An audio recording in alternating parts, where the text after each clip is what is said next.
Hey guys, my name is Nibiri and it's time for another kicking of the week, and today I want to talk about a kick that's inspired by Adjuzt.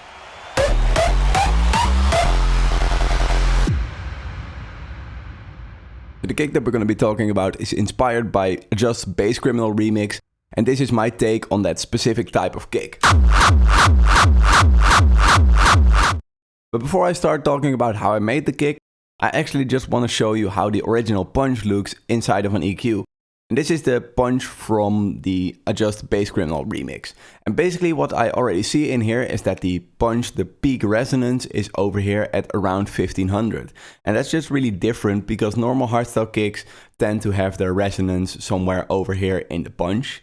So we already know we need to put our resonance a lot higher. Besides that, we also see that it has quite a big peak over here. So I think somehow in his chain, he used a peak with quite a big Q, so it was a wide curve up here. So somewhere in between our chains or somewhere in SERUM, we're gonna try to make that peak as broad as possible. So we kind of resemble this type of peak as well. And if we just draw a peak inside of this EQ on this punch, I also really noticed that at around 440, that's kind of where the punch stops. It's a quite fast punch, it pitches high and then it goes down low really quickly and it kind of stops at around 440.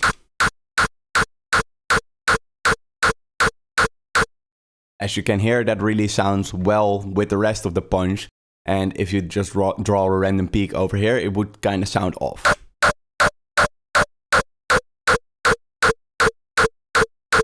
So like this, I found out as well that I would have to use some envelopes or some movement that would take the high beginning of our punch low quite quickly to get the kind of same sound. So what do we know right now? We need to have a high peak, we need to get a kind of wide Q like this, and we need to get that punch pitching down really quickly. And that's just really important information that we want to know before we start working on this kick. So first I started working on the punch because this just sounded the weirdest to me. And I knew that it was just the biggest challenge to get this right. And I made this punch inside of SERUM. And the patch looks like this, but we're just gonna dismantle this. And I'm basically just keeping the EQ open on the side so that we can really see that we're building up to that right peak around that 1500 Hz section over here. So now that I've taken down the whole patch, let's just rebuild it together. And basically what I did, I just started with a sine wave and a scout wavetable. And what I did is I used this LFO over here on the envelope mode and get a nice pitch this way on the coarse pitch over here. After that, we're gonna apply some distortion. I'm just using 0 square and we're just gonna throw that open all the way. It's really important that you use this pitching envelope over here to give it some more time in that higher frequency because the original punch had that as well. But it's gonna dive down quite steep really quickly. Right now it sounds like this. And inside that EQ you can see that we don't really have that peak yet, but we're gonna boost that with some filters and some EQs inside of SERUM. And we're gonna do that first inside of the effects section. I just used the L112 and we boosted the lowest frequency, and then we're gonna use an envelope to move that frequency up for the beginning of the punch. So let's just put that in here, and you just hear a little bit more tonality this way. And I just played around a little bit with the resonance to just get that to the right frequency. And I used the frequency knob to just put that at 50%, and that basically just worked the best. Now putting on our first envelope, it's already making some movement for this punch, and then it sounds like this. So we're slowly building up to a little bit of a higher peak for our punch. After that, I put an EQ in front of the filter to start making that wide Q peak at 1500. So I just pulled this Q down a little bit more than I would normally do, because if we pulled it up too much, it would become like a peep kick. But if we put our envelope on here, you'll see that it moves the gain down. So we're just boosting our beginning of our punch. And this way we're slowly building up to that right frequency peak for our punch. Now moving back to the oscillator side, we're gonna apply the other filter, and this filter is just basically in front of everything else. But I felt we would need to boost that Q first to have that right sound, and then we're gonna fine tune this inside of the filter in front of everything else. And as you can see right here, I'm still using tons of envelopes to just make our movement happen as quickly as possible in the beginning of the punch. So the drives just make sure that our filter comes down really quickly in the beginning of the punch, and we're still making this downward sweep in the frequency spectrum for one of our peaks.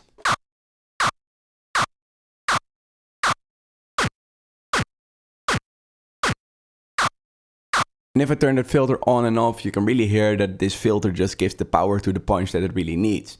And just a small tip that I want to give is try to use separate LFOs to give knobs some different types of speeds if it needs it.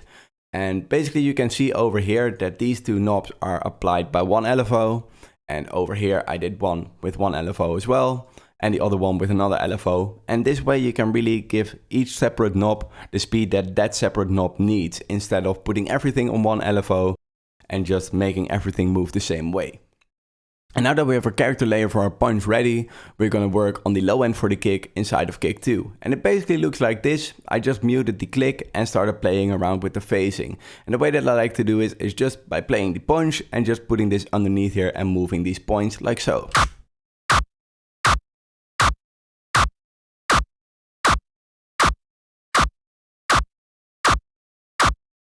And this way you can really also create different types of characters underneath your punch character layer. And really just helps to play around with this while your punch is playing and just moving this to the right spot. And now that our low end moves the right way so that it supports our kick, we're gonna just pull this down a little bit because it didn't really need that much low end. And after that we're gonna build our nice click for our punch, and this is what finishes our punch. So our final click layer for the kick sounds like this. And it's really an easy layer. It just takes an easy effects chain and an easy preset inside of kick 2. Inside of kick 2, we just take the pop and then the chirpy preset, and this just gives us a nice and clicky type of kick that we can use to make all sorts of nice clicky layers for our punches. And that pop chirpy layer sounds like this.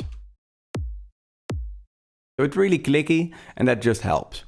Inside of our effects chain, we're going to apply an EQ first, and what we're going to do is we're just going to find the right frequency to boost alongside the rest of our punch layers. So I'm just moving my peak while the punch is playing to get it to the right frequency. And then we're just going to apply some distortion. And I'm just opening up the hard clip all the way just because it makes our click the most aggressive. After that, we apply an EQ, and sometimes we take away parts of the sounds, but this time I really didn't feel that it needed it. And after that, I finish it up with an Essentials kick by Cashmere. And basically in here, the only thing that we're doing is just applying the trance for the extra transient and just a little bit air for the high end. And with this, it's just finished. And on the first two layers, the punch character and the low end, we just put that to a bus and applied a little bit of an EQ to make the punch a little bit more prominent. And we just applied a little bit of distortion to just make it a little bit more distorted. And we finished that up with an EQ that boosts the body and also just a little bit of the high end. And then on the full punch bus, we just gave it a tiny boost inside of an EQ to just give it a little bit more high end. But then our punch sounds like this. And now that we're done making the sound for this punch, I basically just boosted it inside of the sample. So if you don't use FL Studio, just put a limiter on this and just squash that click for the punch down a little bit more. And right now it just gives it a little bit more power and it sounds like this. And now that our punch is done, we can start working on the tail. And the first layer of our tail isn't really that difficult because it's basically just a warm layer. So I took my sine wave and another wavetable and I put a low pass on this. And I applied some gentle distortion to this. I just took the tube and I opened it up to 88%. So I didn't even open it up all the way so that we still keep a warm feeling for this low end. And basically the whole difficult part about this tail is going to be inside of the samples because we're going to apply a pogo effect to this. And I also pitched it up a little bit after exporting it. And well, we just applied the pogo all the way, and applying the pogo starts making this tail come to life. Right now we just have our basic static sound and we're just applying the pogo to make that pitch down effect.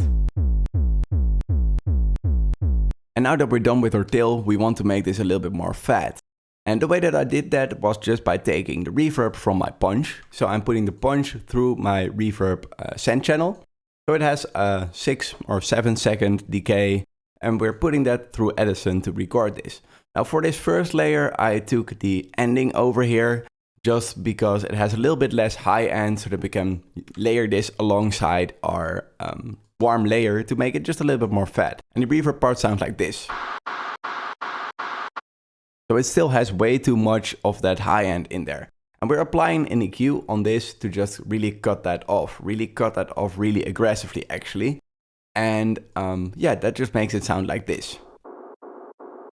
But alongside with our low end, we can apply some distortion on this to start making the mids of this tail move a lot more and just be a lot more fat. So we just take a distortion for that, and we just apply a little bit of distortion. Don't really go too much on this distortion, because then you're gonna destroy your entire tail and it's just gonna sound too shitty. But with just a little bit of distortion, it sounds like this. So we really need that first layer to just make these mids a little bit more full. And after that, we take yet another reverb layer from our punch, but this time inside of Adjuzt, we take it a little bit from the front. So it has a little bit more high end and it just feels a little bit more in your face. And then we apply an automation on the volume to just make it move a little bit more. And then it sounds like this. So it's just there to create some movement and give back a little bit more high end. And we're going to apply some distortion to this. So we route these 3 layers to one bus and then we apply some distortion. And it basically looks like this. But I automated the mix over here so that the amount of distortion would increase as the tail progresses. And we just put some quite harsh distortion on here. And right now it sounds like this. It's just going to be a lot more crunchy at the end. Now that we have these 3 layers done, we're going to finish this up with a reversed punch. So we're basically taking our punch and we're just putting it in reverse, and we're stretching this a little bit with E3 mono to just make it a little bit longer. And this just helps with the whole reversed feeling that our reverbs already are giving to this tail. And basically on this separate sound, it just sounds shit. But I just applied a little bit of an EQ on here to take away some of the high end because it was a little bit too harsh. But like this, it still sounds weird. And what we just do to finish it up is just put all the other layers and this one to the same bus with that same distortion that builds up over the whole tail. And then it's just gonna sound really, really crunchy. Then it sounds like this.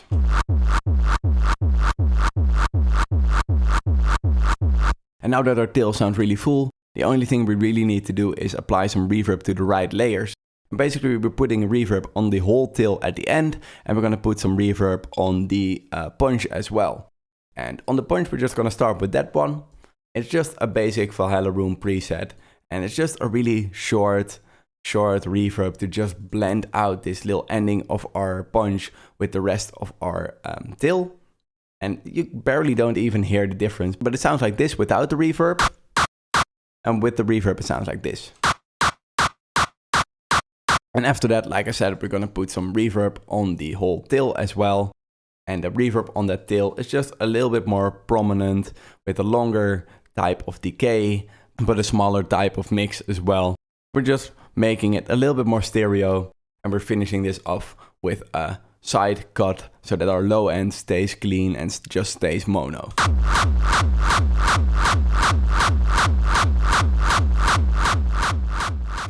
And now that the whole sound design of the kick is done, it's just optional to finish this off with some limiting. And I just use the Oxford inflator for this. And it's just making it a lot more louder. And right now we have it done and the kicks sound like this. Now I hope you liked this and you learned something from this. And hopefully I'll see you back soon again. Cheers!